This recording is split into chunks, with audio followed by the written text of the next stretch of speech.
So today we're just going to go over a few of the assessment tools and evaluations that we do to test both coordination and grip strength. So this is called the 9-hole peg test to look at their fine motor coordination and dexterity. And what I'll do is I'll explain the directions to Kayla right here, and she'll perform it. And this one's a timed test. So what you're going to do is there are 9 holes right here. You take these pegs. As soon as I say go, as fast as you can, one at a time. Fill up the board in any order.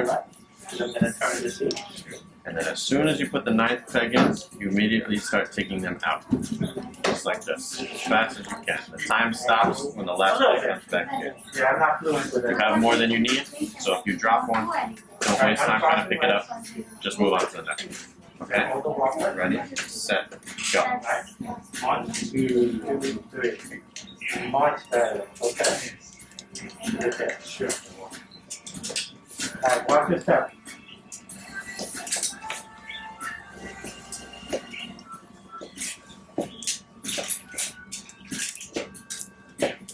Okay, she got that done in about 18.9 seconds, which is a pretty good score. We use this test on some of our evaluations and progress evaluations to kind of use it as a measure to measure how much they've improved in their coordination. So the lower the time is, the better their coordination is. So we look for a decrease in time on their progress evaluations and their discharge in order to prove that they did get better with their coordination. So this is another assessment tool that we use on evaluations and progress evaluations to measure grip strength throughout the hand. So what Kayla's going to do is hold this at her side, squeeze down on the handle as hard as she can, and that will give me a reading of how strong she's squeezing down on that. Alright, so we're going to do 3 times on each side, and then we take the average from that.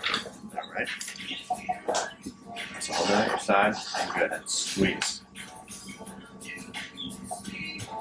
Okay, and release. Good, 37.4. Again. Okay, release. 39. And one more time. Good. 37.2. So pretty consistent. And what we do is we take that average and compare it against the norms for the person's age and see how far behind they are compared to the norms. And we use this again on evaluations and progress evaluations to kind of prove their strength is improving.